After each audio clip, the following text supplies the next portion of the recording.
Hi friends, welcome to Kalam academy channel. I hope you all fine.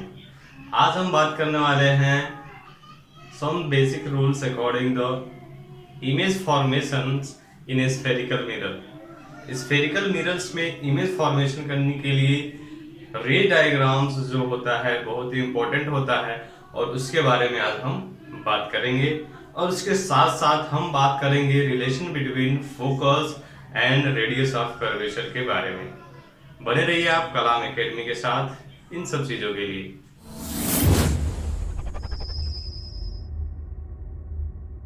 तो अब हम बात करते हैं क्या, law of image formation by spherical mirror, यानी स्फेरिकल मिरर के द्वारा यानी गोलीय दर्पण द्वारा प्रतिबिंब बनाने के नियम।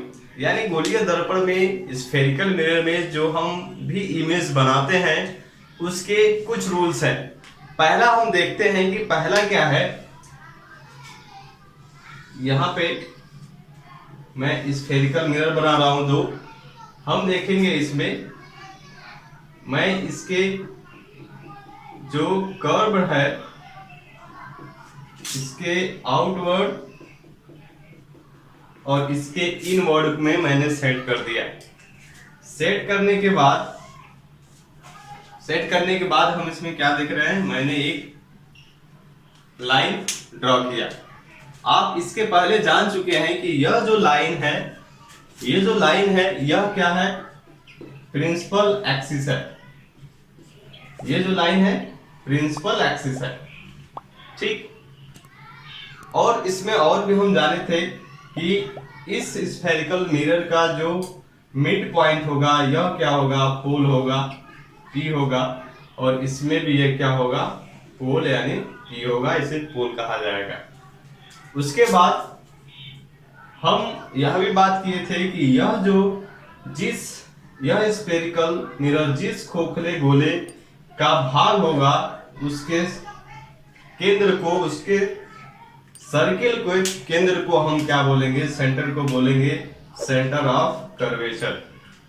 उसके बाद हम एक बात किए थे इसके हाफ पॉइंट, और ये ही सेंटर ऑफ जो कर्वेचर है इसके और पोल के बीच में जो होता है वो क्या होता है, फोकस, प्रिंसिपल फोकस। इसमें यहां पे क्या होगा, फोकस, प्रिंसिपल फोकस। तो अब हम बात करेंगे law of image formation by spherical mirror. तो पहला लॉ क्या है, पहला नियम यह है, हम देखते हैं। तो यह है कि जब भी कोई rays, any rays which is parallel to the principal axis, कोई भी रेज जो क्या हो इस प्रिंसिपल एक्सिस के पैरेलल हो, ऐसे पैरेलल हो इस प्रिंसिपल एक्सिस के, तो क्या होगा, यह रिफ्लेक्शन के बाद यानी इससे टकराने के बाद क्या होगा, ये प्रिंसिपल फोकस से होकर जाएगा या फिर प्रिंसिपल फोकस से होकर आता हुआ प्रतीत होगा, अपीयर होगा। तो यह दो कंडीशन है। हम देख सकते हैं इसमें क्या है कि यह है आपका कन्वेक्स स्फेरिकल मिरर और यह है कनकेव स्फेरिकल मिरर, यानी यह है अवतल दर्पण और यह है उत्तल दर्पण।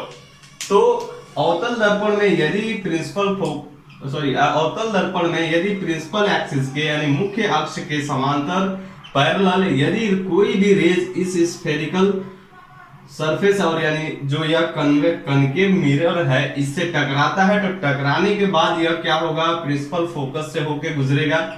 और कन्वेक्स मिरर में यदि प्रिंसिपल एक्सिस के पैरेलल कोई भी रेज आती है तो यह इससे टकराने के बाद, रिफ्लेक्शन के बाद जब हम इस रेज को देखेंगे तो लगेगा कि यह क्या हो रहा है, फोकस से होकर आ रहा है, यानी अपीयर होगा फोकस से आते हुए। अब हम बात करने वाले हैं क्या, law of image formation by spherical mirror, यानी गोलीय दर्पण के प्रतिबिंब बनाने के नियम में दूसरा नियम। पहले हमने क्या पढ़ा था कि यदि कोई क्या हो, इसके पैरेलल यदि कोई रेज आता है तो यह इससे रिफ्लेक्ट होने के बाद यह क्या होगा, फोकस से होके गुजरेगा या फिर फोकस से होते हुए प्रतीत होगा, ये हमने पढ़ा था। अब हम क्या जानेंगे, अब हम जानेंगे कि जब भी कोई रेज क्या हो इन इस प्रिंसिपल एक्सिस के, यह जो हम देख रहे हैं यहाँ पे जो सेंटर ऑफ कर्वेचर है और यहाँ पे क्या है एफ, यहाँ पे क्या है एफ यानी प्रिंसिपल फोकस। जब भी कोई रेज क्या होगा इस प्रिंसिपल फोकस से होकर इस स्फेरिकल मिरर के रिफ्लेक्टिंग सरफेस से टकराता है तब क्या होगा, यदि यह रेज क्या हो इस प्रिंसिपल फोकस पे आए और यहां से होते हुए इस रिफ्लेक्टिंग सरफेस से टकराए तो यह टकराने के बाद क्या होगा, इसके प्रिंसिपल एक्सिस जो है इसके प्रिंसिपल एक्सिस के पैरेलल हो जाएगा। या फिर इसमें देखते हैं, इसमें क्या होगा कि जब भी कोई रेज क्या होगा इस प्रिंसिपल फोकस से होकर आती हुई प्रतीत होगी, ठीक है, या फिर इस प्रिंसिपल फोकस की तरफ आएगी तब यह क्या होगा, इससे इसके रिफ्लेक्टिंग सरफेस से टकराकर इस प्रिंसिपल एक्सिस के पैरेलल हो जाएगा। यह कौन सा मिरर है, यह मिरर है आपका कन्वेक्स मिरर और यह कौन सा मिरर है आपका कनकेव मिरर। यानी कन्वेक्स और कनकेव में थोड़ी थोड़ी इससे क्या हो रहा है, नियम में थोड़ी सी इसके डायग्राम में चेंजिंग हो रहा है, बल्कि नियम वो क्या है सेम है। यह भी देख लिए हम दूसरा नियम में कि यदि कोई भी रेज क्या हो रहा है इस प्रिंसिपल फोकस से होकर आती हुई या फिर इस प्रिंसिपल से होकर आ रहा है तो यह क्या होगा इस प्रिंसिपल एक्सिस के पैरेलल हो जाएगा। अब हम बात करेंगे तीसरे रूल्स के बारे में। तीसरा रूल क्या है कि जब भी कोई रेज क्या होगा इस प्रिंसिपल फोकस जो है ये हम लोग पढ़ने, यानी तीसरा रूल क्या है कि अब जब भी कोई रेज इस स्फेरिकल मिरर के सेंटर ऑफ कर्वेचर यानी सी से होकर गुजरेगा, जैसे जैसे होकर गुजर रहा है और इस रिफ्लेक्टिंग सरफेस से टकरा रहा है, तो टकराने के बाद यह क्या होगा फिर उसी मार्ग में उसी पाथ में यह रिफ्लेक्ट होकर वापस चला जाएगा। यानी इस कंडीशन में जो I और R होगा वह 0 होगा। कहीं से भी यदि कहीं से भी कोई भी रेज ले तो यह क्या होगा फिर से उसी पाथ में यह वापस चला जाएगा। किस कंडीशन में, उस कंडीशन में जब भी रेज जो है सेंटर ऑफ कर्वेचर यानी C से होते हुए इस रिफ्लेक्टिंग सरफेस से टकराएगा। उसी तरह कन्वेक्स मिरर में हम देखेंगे कि जब भी कोई रेज इस स्फेरिकल मिरर के यानी कन्वेक्स मिरर के सेंटर ऑफ कर्वेचर की तरफ आती हुई ऐसे अपीयर होगी तो वह क्या होगा उसी पाथ में उसी मार्ग में फिर से रिफ्लेक्ट होने के बाद चली जाएगी। कहीं से भी यदि इधर इसके सेंटर ऑफ कर्वेचर पे आती हुई प्रतीत होगी तो फिर से वह उसी मार्ग में उसी पाथ में वापस चली जाएगी। तो यह थे आपके 3 रूल्स किसके अकॉर्डिंग, गोलीय दर्पण द्वारा प्रतिबिंब बनने के अकॉर्डिंग। यानी गोलीय दर्पण द्वारा जो भी प्रतिबिंब बनेंगे इसी नियम्स को फॉलो करेंगे, यानी हम उसके रेज को इन तीनों में से कम 2 नियम का पालन करेंगे और वह इस रिफ्लेक्शन के बाद इस रिफ्लेक्टिंग सरफेस से टकराने के बाद जहां पे एक दूसरे को इंटरसेक्ट करेंगे तो वहीं पे वह इमेज फॉर्म होगा। अब हम आगे बात करेंगे relation between f and r के बारे में। अब हम बात करने वाले हैं क्या, relation between focal length and radius of curvature of spherical mirror. यानी गोलीय दर्पण की वक्रता त्रिज्या तथा फोकस दूरी में संबंध। गोलीय दर्पण की वक्रता त्रिज्या और फोकस दूरी में संबंध हम लोग अब बात करने वाले हैं। इससे पहले वाले वीडियोस में हम लोगों ने बात कर लिया था कि वक्रता त्रिज्या क्या है, ठीक है, और फोकस दूरी क्या है, फोकल लेंथ क्या है। फिर से हम देखते हैं ऐसे कि यह क्या है, एक स्फेरिकल मिरर है और कौन सा मिरर है, concave concave mirror, concave mirror है, यानी अवतल दर्पण। यह क्या है? एक अवतल दर्पण है ऐसे। और ये पॉइंट है P, हमने बात किया था। यह एक M1 M2 क्या है? एक स्फेरिकल मिरर है। और कौन सा मिरर है? कनकेव मिरर यानी अवतल दर्पण।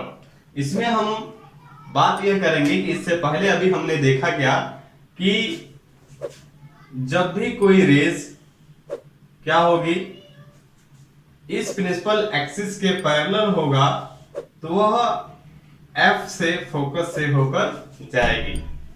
यह हमने अभी देखा था। यह है इसका C, सेंटर ऑफ कर्वेचर्स। हम बात करने वाले हैं क्या इसमें, किस रिलेशन के बारे में, कि जो ये P और F के बीच में यह जो डिस्टेंस है, जिसको हम क्या बोलते हैं? फोकल लेंथ यानी P और F के बीच में डिस्टेंस। उसके बाद P और C के बीच में डिस्टेंस, जिसको हम बोलते हैं कैपिटल R से डिनोट करते हैं और बोलते हैं रेडियस ऑफ कर्वेचर। तो इसके और इसके बीच में जो रिलेशन है उसको हम बात करने वाले हैं। यह हम जानते थे कि जो F होता है, जो F ये है, वह क्या होता है? R/2 होता है। ये F क्या होता है? R/2 होता है। और इसे ही हमें प्रूफ करना है। और यही है relation between focal length and वक्रता त्रिज्या यानी रेडियस ऑफ कर्वेचर। तो हम कैसे देखेंगे इसको अभी? जैसे हमने क्या किया, एक M1 M2 एक स्फेरिकल मिरर लिया और इससे एक रेज जो क्या है इस प्रिंसिपल एक्सिस के पैरेलल है, इससे टकराकर या F से होके गुजर गया। अब हम क्या करेंगे, यहां पे इस पॉइंट पे यदि यह रेज है AB, एक रेज है, ठीक है, तो इस B पॉइंट पे हम क्या करेंगे, इस यहां से सेंटर ऑफ कर्वेचर से एक नॉर्मल ड्रॉ करेंगे। इस B पॉइंट पे हमने क्या किया, A और C और B, तो C से हमने B पॉइंट पे एक नॉर्मल ड्रॉ कर दिया। अब हम देखेंगे क्या कि हमें एक यहां पे ट्राइंगल दिखाई देगा, ट्राइंगल। इसके अकॉर्डिंग अब हम कुछ बात करेंगे। जैसे हम देखते हैं कि जब इस नॉर्मल से और यह जो रेज है, आपतित किरण है, इंसिडेंस जो रेज है, ये इन दोनों के बीच में जो एंगल होता है इसको बोलते हैं हम एंगल आई। और इस नॉर्मल और ये जो रिफ्लेक्टिंग रेज है, इसके बीच में जो एंगल बनता है उसको हम बोलते हैं एंगल आर। हमने पहले ही पढ़ लिया था। अब हम बात करेंगे, क्या देखेंगे कि इसके पहले हम थोड़ी सी चर्चा कर ले इसके बारे में कि यदि कोई भी पैरेलल लाइन है, ठीक है, यदि उसे कोई एक लाइन इंटरसेक्ट करती है ऐसे, तो इसका जो एंगल है वह जैसे एंगल ए और एंगल एफ क्या होगा, इक्वल होगा। और इन दोनों एंगल को क्या बोलते हैं हम, इन दोनों एंगल को हम बोलते हैं एकांतर कोण। हिंदी में बोलते हैं इसको एकांतर कोण यानी अल्टरनेटिव एंगल। इसको क्या बोलते हैं, एकांतर कोण यानी अल्टरनेटिव एंगल। इसका मतलब यह हुआ कि जब भी दो समांतर रेज क्या होंगे, एक दूसरे को इस तरह इंटरसेक्ट करेंगे, तो इसका अल्टरनेटिव एंगल क्या होता है, इक्वल होता है, यह हम जानते हैं। जैसे कि हमने यहाँ पे अल्टरनेटिव एंगल के बारे में बात कर लिया, और इसके बाद हम F = R/2 को प्रूव करेंगे कि कैसे यह F = R/2 हुआ है।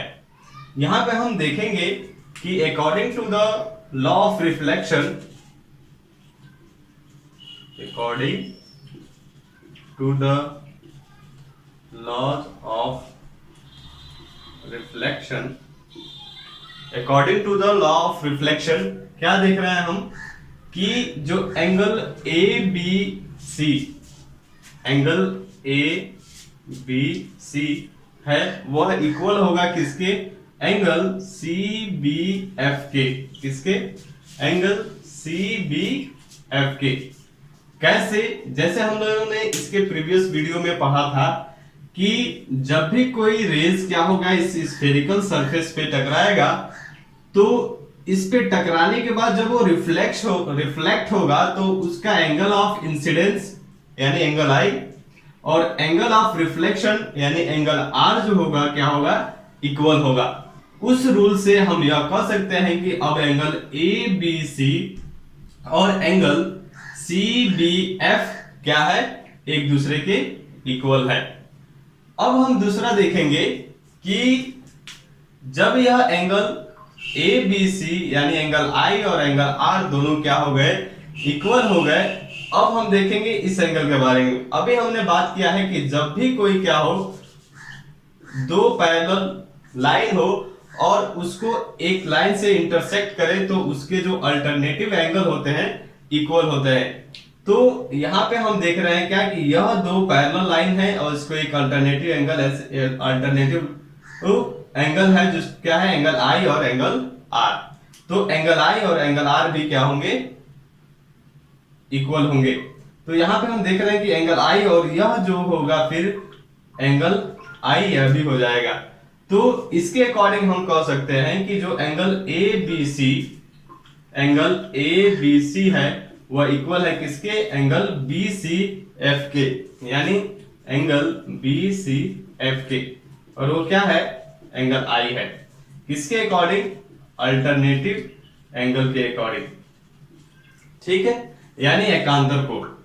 यह हो गया। अब हम क्या देखेंगे कि जब यह क्या हो गया? एंगल आई और यह भी हो गया एंगल आई। अब इसको हम इससे रिलेट करेंगे एंगल आर से, क्योंकि अभी हमने according to the reflection of law पढ़ा कि एंगल आई और एंगल आर दोनों इक्वल होते हैं। तो जब यह एंगल आई हो गया तो हम इसे भी कह सकते हैं कि यह भी क्या है? एंगल आई के इक्वल है। अब हम क्या देखेंगे कि जब भी कोई किसी ट्राइंगल में इसके जो एंगल है, एंगल आई और एंगल आर, तो जब भी किसी ट्राइंगल में दो एंगल, यह दोनों एंगल जो हम देख रहे हैं यहाँ पे इक्वल हो जाएंगे, तो इनके जो साइड होंगे वह भी क्या होंगे? इक्वल होंगे। तो इसके तरफ यदि इस एंगल को देखते हुए हम यहाँ पे बात करें, तो जब यह एंगल आई और एंगल आर दोनों इक्वल है, तो यह जो साइड है सी एफ और बी एफ दोनों क्या होंगे? इक्वल होंगे। जैसे कि हमने करस्पॉन्डिंग एंगल के बारे में बात कर लिया था कि यदि किसी किसी ट्राइंगल के करस्पॉन्डिंग एंगल इक्वल है तो उसके सामने के जो एंगल होंगे वो क्या, सामने के जो साइड होंगे वो क्या होंगे? इक्वल होंगे। तो यानी हम इसमें देखें कि जब यह angle A B C is equal to हो गया एंगल बी सी एफ के यानी एंगल आई के, यानी यह angle A B C is equal हो गया एंगल बी सी एफ यानी बी सी एफ के। तो अब हम बात करेंगे इस एंगल के बारे में। तो कहीं ना कहीं हम यहाँ पे राइट कर सकते हैं कि जब किसी ट्राइंगल के क्या है? करस्पॉन्डिंग एंगल इक्वल है तो उसके साइड क्या हो जाएंगे? इक्वल होंगे। पहले तो हम यह लिखें कि यह और यह एंगल दोनों क्या है? इक्वल है, यानी एंगल बी सी एफ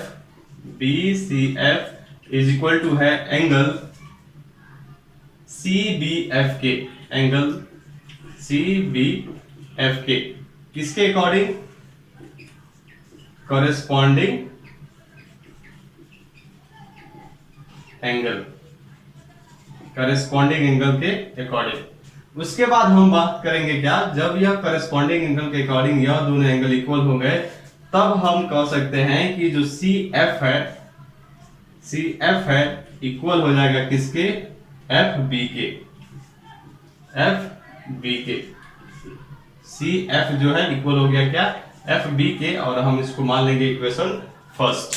अब हम देखेंगे क्या कि जब यह जिस मिरर जो M1 M2 मिरर है इसका ऑपरेशन है वह, या फिर हम यह देख ले कि यह जो यह रेज है इंसिडेंस रेज इस P यानी पोल के काफी नजदीक आ जाए, तो कहीं ना कहीं एफ बी और एफ पी इक्वल हो जाएंगे। यानी जो बी पॉइंट है वो P के काफी करीब आ जाए तो एफ बी और एफ पी क्या हो जाएंगे? इक्वल हो जाएंगे। तो हम यह कह सकते हैं इसको देखते हुए कि F B is equal to हो गया क्या, एफ पी के। एफ बी क्या हो गया, एफ पी के इक्वल हो गया। अब हम इस इक्वेशन सेकेंड को पुट करेंगे किसमें, इक्वेशन फर्स्ट में। तो हम क्या देखेंगे, कहीं ना कहीं सी एफ इक्वल टू हो गया क्या, एफ पी। यानी सी एफ और एफ पी यह दोनों क्या हो गए, इक्वल हो गए। तो जब यह दोनों इक्वल हो गए, यह दोनों जब इक्वल हो गए तो हम लिख सकते हैं कि P C is equal to, यानी पी और सी इज इक्वल टू हो जाएगा क्या, 2pf, 2pf। और यहां पे क्या है, P और C क्या है, कैपिटल R है, और P और F क्या है, वह क्या है, स्मॉल f, यानी फोकल लेंथ है। तो यह क्या हो गया, R इक्वल टू 2 और F। इसी को हम क्या राइट कर सकते हैं, F इक्वल टू R/2। और यही रिलेशन हमें क्या करना था, प्रूफ करना था। यह क्या है, स्मॉल f यानी फोकल लेंथ, और R यानी centre of radius of curvature, और बाय 2। यानी अब हम कह सकते हैं कि जो फोकल लेंथ होता है वो रेडियस ऑफ कर्वेचर का आधा यानी हाफ होता है। यानी radius of curvature focal length की दोगुनी होती है। और यही हमें क्या करना था, प्रूफ करना था। यह हो गया आपका गोलीय दर्पण की वक्रता, त्रिज्या तथा फोकल दूरी में संबंध। यह अक्सर आपके एग्जाम में आता है, आप इसको अच्छे से प्रिपेयर करेंगे। यदि आपको इसे समझने में कोई प्रॉब्लम है, कोई दिक्कत हो रहा है, तो आप इसे नीचे इस वीडियो के कमेंट बॉक्स में अपना कमेंट दे सकते हैं, और उसके साथ साथ इसे वीडियो को लाइक कर सकते हैं और अपने दोस्तों में शेयर कर सकते हैं। Thank you very much. मिलते हैं एक नए वीडियो के साथ, तब तक के लिए धन्यवाद।